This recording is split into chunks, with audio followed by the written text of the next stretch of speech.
ನಮ್ಮ ನ್ಯೂಸ್ಗೆ ಸ್ವಾಗತ. ನಾನು ಸೋನಿಕಾ ಸುದೇಶ್. ಮೊದಲಿಗೆ ಮುಖ್ಯಾಂಶಗಳು. ಮಕ್ಕಳು ಈ ದೇಶದ ಸಂಪತ್ತು. ಕೆ ನಾಗಣ್ಣ ಗೌಡ. ಔರಂಗಿ ತಹಸೀಲ್ ಕಚೇರಿಗೆ ಶಾಸಕ ಪ್ರಭು ಚವ್ಹಾಣ್ ದಿಢೀರ್ ಭೇಟಿ. ಜನತೆಗೆ ಸ್ಪಂದಿಸಿದ ಉಪ ನೋಂದಣಾಧಿಕಾರಿ ಬದಲಿಸಿ.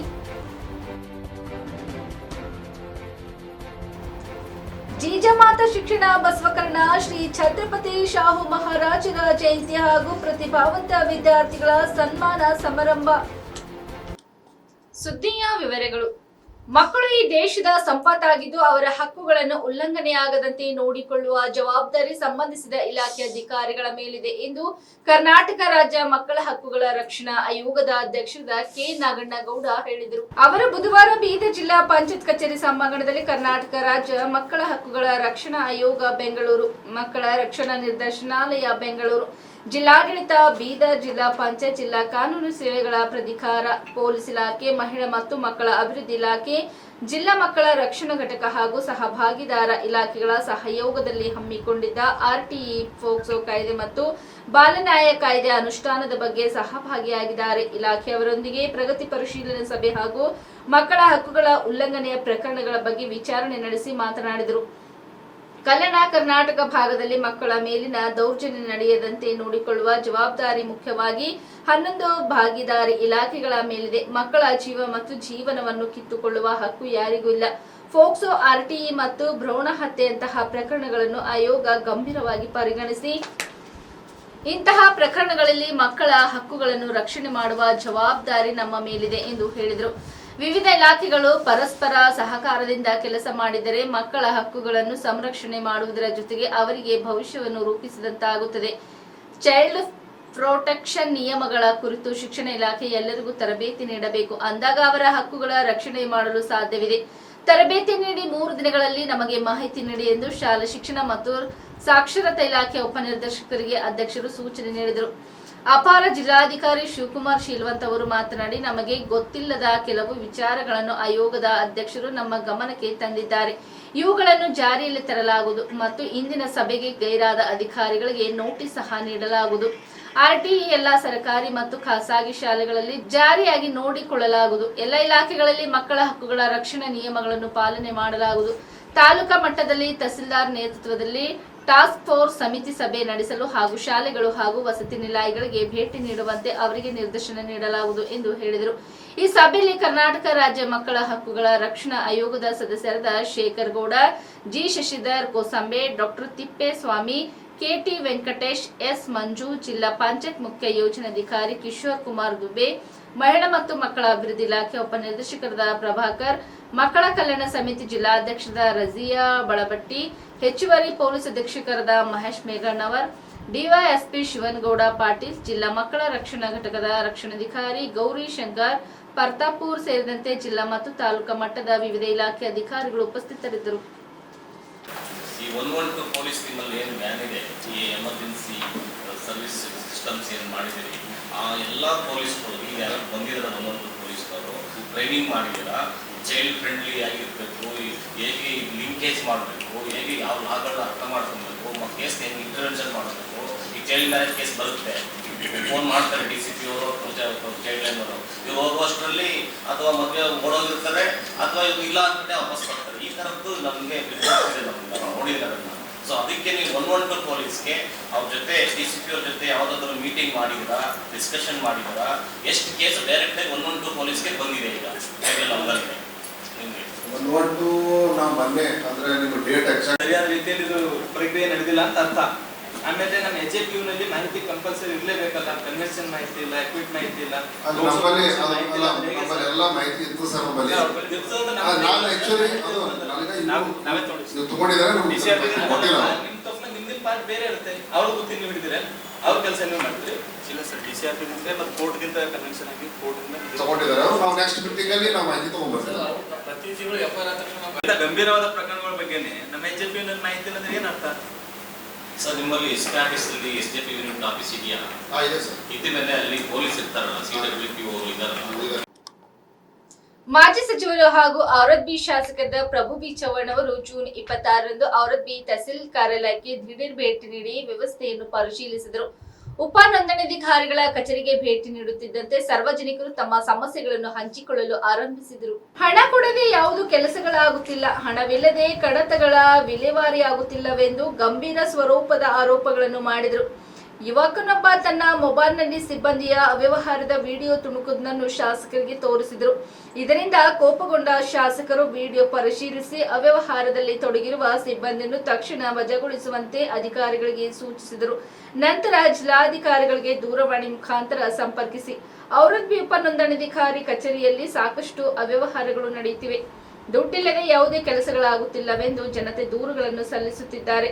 ಪ್ರತಿದಿನ ಸಾಕಷ್ಟು ಆರೋಪಗಳು ಬರುತ್ತಿವೆ. ಈ ಕಚೇರಿಯ ಸಮಸ್ಯೆಗಳು ಪ್ರತಿದಿನ ಹೆಚ್ಚುತ್ತಲೇ ಇವೆ. ಉಪ ನೋಂದಣಾಧಿಕಾರಿಯ ಬಗ್ಗೆ ಸಾಕಷ್ಟು ದೂರುಗಳು ಬರುತ್ತಿವೆ. ಇವರಿಂದಾಗಿ ಕ್ಷೇತ್ರದಲ್ಲಿ ನನ್ನ ಹೆಸರು ಕೆಡುತ್ತಿದೆ. ಕೂಡಲೇ ಸಾರ್ವಜನಿಕರಿಗೆ ಸ್ಪಂದಿಸಿದ ಔರದ್ ಬಿ ಉಪ ನೋಂದಣಾಧಿಕಾರಿಯನ್ನು ಬದಲಿಸಬೇಕೆಂದು ಸೂಚಿಸಿದರು. ಅಲ್ಲದೆ ಕಚೇರಿಯ ಅವ್ಯವಸ್ಥೆಯನ್ನು ಸರಿಪಡಿಸಬೇಕೆಂದು ತಿಳಿಸಿದರು. ತಹಸೀಲ್ ಕಚೇರಿಯಲ್ಲಿನ ಸಿಬ್ಬಂದಿ ಶಾಖೆಯಲ್ಲಿನ ವಿವಿಧ ವಿಭಾಗಗಳಲ್ಲಿ ಸಂಚರಿಸಿ ಏನು ಕೆಲಸ ಮಾಡುತ್ತೀರಿ, ಪ್ರತಿದಿನ ಎಷ್ಟು ಅರ್ಜಿಗಳು ಬರುತ್ತವೆ, ಎಷ್ಟು ವಿಲೇವಾರಿ ಮಾಡುತ್ತೀರಿ ಎಂದೆಲ್ಲ ಪ್ರಶ್ನಿಸಿ ವಿವರಣೆ ಪಡೆದರು. ಕೆಲವು ವಿಭಾಗಗಳಲ್ಲಿ ಸಿಬ್ಬಂದಿ ಗೈರಾಗಿರುವುದನ್ನು ಕಂಡು ಅಧಿಕಾರಿಗಳಿಂದ ಮಾಹಿತಿ ಪಡೆದರು.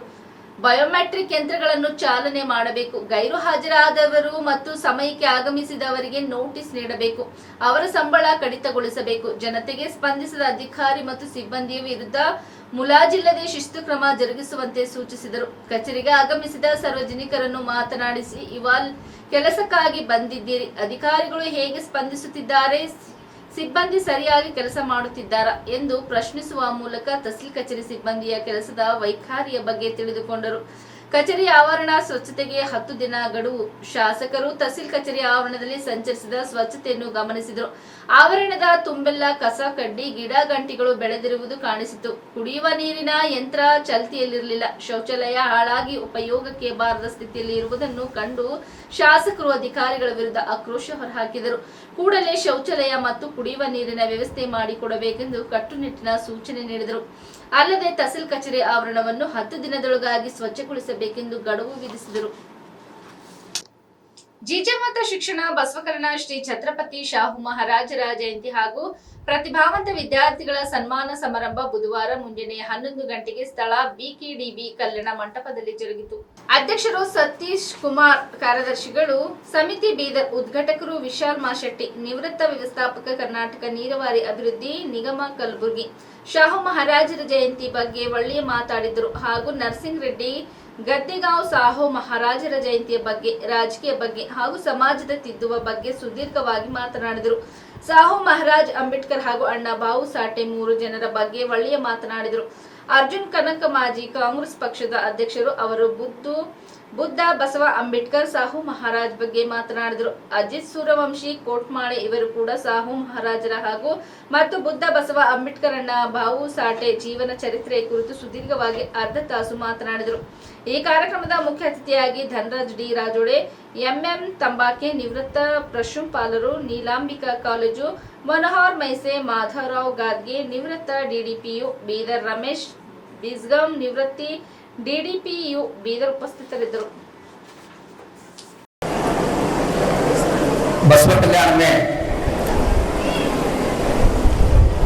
मैंने तकरीबन 1000 प्रोग्राम अटेंड किया हूँ. ये जो पहला प्रोग्राम है शाहू महाराज जयंती, ये इसका श्रेय जाता है आदरणीय सतीश मुड़े जी को. कौन है सतीश मुड़े? इनके अंदर शाहू महाराज के विचार कोट के भरे हुए हैं, वही बदलाव की सोच रखते हैं. मैंने कई लोगों को फोन करके बताया कि आज शाहू महाराज जयंती है, आप आना. बहुत लोगों ने मुझे प्रश्न किया कौन है शाहू महाराज. जिनको इतिहास मालूम नहीं, कोई इतिहास कभी निर्माण नहीं कर सकते. शाहू महाराज नहीं होते, बाबा साहब नहीं होते. शाहू महाराज को मालूम था एजुकेशन का इंपॉर्टेंस क्या है. उन्होंने अपने कार्यकाल में पहला दलितों को रिजर्वेशन दिया, इसके वजह से स्कॉलरशिप दिए, तो वो ताकत उनको मालूम था। जब बाबा साहब से मिले उन्होंने, उनको मालूम पड़ा ये शेर का बच्चा है, इसको शेरनी का दूध पिलाना बहुत जरूरी है। शेरनी का दूध है एजुकेशन। आज वो शेरनी का दूध पिलाने का काम हमारे आदरणीय सतीश मुड़े जी कर रहे हैं। सतीश मुड़े जी कर रहे हैं। श्याम महाराज सामाजिक क्रांति के हरिकार हम मानते हैं। सामाजिक क्रांति, आज हम केवल मुंह से सोशल रेवोल्यूशन बोलते हैं। पहला व्यक्ति भारत के इतिहास में जिन्होंने सोशल रेवोल्यूशन की शुरुआत की, कोई रोड टोक नहीं हुआ। महात्मा बसवेश्वर ने सामाजिक क्रांति की कल्पना की, जाति रहित समाज की कल्पना की। उन्होंने केवल एक इंटरकास्ट मैरिज किए, हजारों लोगों की हत्या हो गई, हजारों लोगों की हत्या। वही आज कई इंटरकास्ट मैरिजेस होते हैं, कोई हाथ नहीं लगाता, उसका पीछे बाबा साहब खड़े हुए हैं। बाबा साहब संविधान नहीं होगा, आज हम जाति रहित समाज के बारे में हम बात भी नहीं करते, उसका श्रेय जाता है शाहू महाराज को। तो मैं कहने का तात्पर्य यह है, आप लोगों से विनती करता हूँ, बस जिला माता शिक्षण संस्था एक ऐसी संस्था है, इस संस्था में शेरनी का दूध पिलाया जाता है, एजुकेशन अच्छे एजुकेशन दिया जाता है। जिला माता शिक्षण संस्था, पहले मैंने रिजल्ट देखा, मराठी माध्यम हाई स्कूल बीदर जिले में फर्स्ट पोजीशन में है, फर्स्ट पोजीशन। एक तरफ वेब कैमरा, पहली बार पूरे कर्नाटक स्टेट में रिजल्ट डाउन आया है, लेकिन जिला माता शिक्षण संस्था का रिजल्ट बीदर जिले में फर्स्ट पोजीशन में है। इनका श्रेय जाता है यहाँ के शिक्षकों को और टीचरों को, हमारे हेडमास्टर को और हमारे सतीश मुड़े साहब को। सतीश मुड़े साहब दिन रात सामाजिक शांति, सामाजिक क्रांति, सामाजिक न्याय। मैं आप लोगों से ये देखकर मुझे लगता है कि ये शाहू महाराज का कैबिनेट दिखता है मुझे, शाहू महाराज का कैबिनेट। सब समाज, सब धर्म के लोगों को बुलाकर एक जगह बैठाकर उनको स्वाभिमान भरने का जो काम कर रहे हैं, वो उनका श्रेय जाता है सतीश मुड़े साहब को। हम आगे क्यों नहीं जा रहे? बहुजन समाज के लोग हम पीछे तो रह रहे आज भी। ये उसका एक ही कारण है, जलन। जलने वाला व्यक्ति ना आगे आना है, जिनसे वो जलता है वो भी आगे आने नहीं देता। इसलिए हमको जलन को दूर करना है, अपनापन आना है। जब तक हम एक नहीं होते, एक मराठा है लाख मराठा, बोलो रे बोलो, जय भी बोलो, इससे परिवर्तन नहीं होता। हमको बाबा साहब को समझना होगा। ವಿಜಯನಗರ ಜಿಲ್ಲೆ ಕೂಡ್ಲಿಗಿ ಜೂನ್ 26 ಜಿಲ್ಲಾಡಳಿತ, ತಾಲೂಕಾಡಳಿತ ಹಾಗೂ ವಿವಿಧ ಇಲಾಖೆಗಳ ಸಹಯೋಗದೊಂದಿಗೆ ಸಾರ್ವಜನಿಕರ ಕುಂದುಕೊರತೆಗಳನ್ನು ಆಲಿಸುವ ಸಾರ್ವಜನಿಕ ಜನಸಂಪರ್ಕ ಜನತಾ ದರ್ಶನ ಕಾರ್ಯಕ್ರಮ ಪ್ರವಾಸಿ ಮಂದಿರದಲ್ಲಿ ಆಯೋಜಿಸಲಾಗಿದೆ. ಈ ಹಿನ್ನೆಲೆಯಲ್ಲಿ ವಿಜಯನಗರ ಜಿಲ್ಲಾಧಿಕಾರಿ ದಿವಾಕರ್ ಅವರು ಪಟ್ಟಣದ ದ್ವಾರಬಾಗಿಲಾಗಿರುವ ರಾಜೀವ್ ಗಾಂಧಿ ನಗರದಲ್ಲಿ ಪಟ್ಟಣ ವೀಕ್ಷಣೆಯನ್ನು ಪ್ರಾರಂಭಿಸಿದರು. ನಂತರ ಅಲ್ಲಿಂದ ಪಟ್ಟಣದೆಲ್ಲೆಡೆ ಪ್ರಮುಖ ಬೀದಿಗಳಲ್ಲಿ ಸೈಕಲ್ ಮೂಲಕ ಸಂಚರಿಸಿ ಖುದ್ದು ಸಾರ್ವಜನಿಕರ ಕುಂದುಕೊರತೆಗಳನ್ನು ಆಲಿಸಿದರು.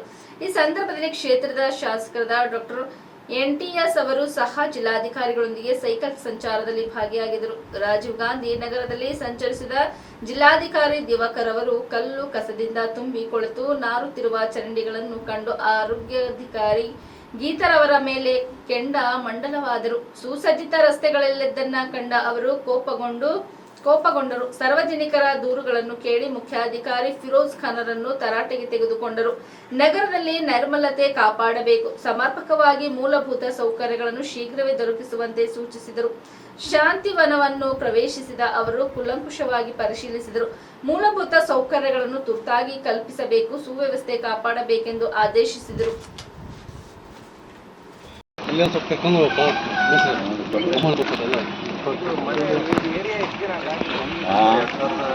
ಮೂರು ಇಲ್ಲ ಸರ್, ಮೂರು SM ಕೃಷ್ಣ ಅವರು ಯಾವಾಗ ಕ್ಲೀನ್ ಮಾಡ್ತಾರೆ? ಏನು ತಿನ್ಸ್ಬಿಟ್ರೆ ಹೌದು ಆರಾಮ ಏನು ಮಗ ಚರಂಡಿ ಎಲ್ಲ ತುಂಬಿದ್ರೆ ಸ್ವಲ್ಪ ಭಾಳ ಕಡಿಮೆ ಇದೆ ಸರ್. ಸ್ವಲ್ಪ ಹಾಕ್ತಾರೆ. ಮಿಸ್ರಿ ಯಾಕೆ ಹಾಕ್ತಾರೆ ಹೇಳಿ? ನೀವು ಅವ್ರು ಕೇಳಿದ್ರು ಪಾಪ ಸರ್, ನೀವು ಗಾಡಿ ಬರೋದ್ರೊಳಗೆ ನಾವು ಕಲ್ಪಿಸ್ತೀವಿ, ಒಂದೆಲ್ಲರೂ ಡಬ್ಬಿ ಇಟ್ಟು ದೊಡ್ಡದೊಂದು ಐಟದು ನಾವು ಅದ್ರಾಗ ಹಾಕಿಬಿಡ್ತೀವಿ. ಮತ್ತೆ ಡಬ್ಬಿಗೆ ಏನಾಗುತ್ತೆ ಹಾಕಿ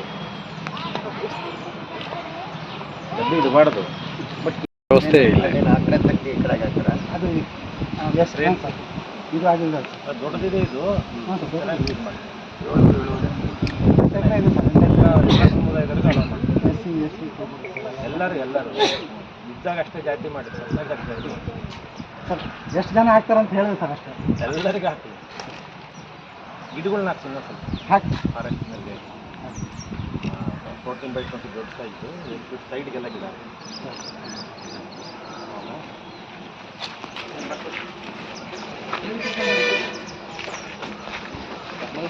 ಅಲ್ಲಿಂದ ನೀರಿನ ಟ್ಯಾಂಕ್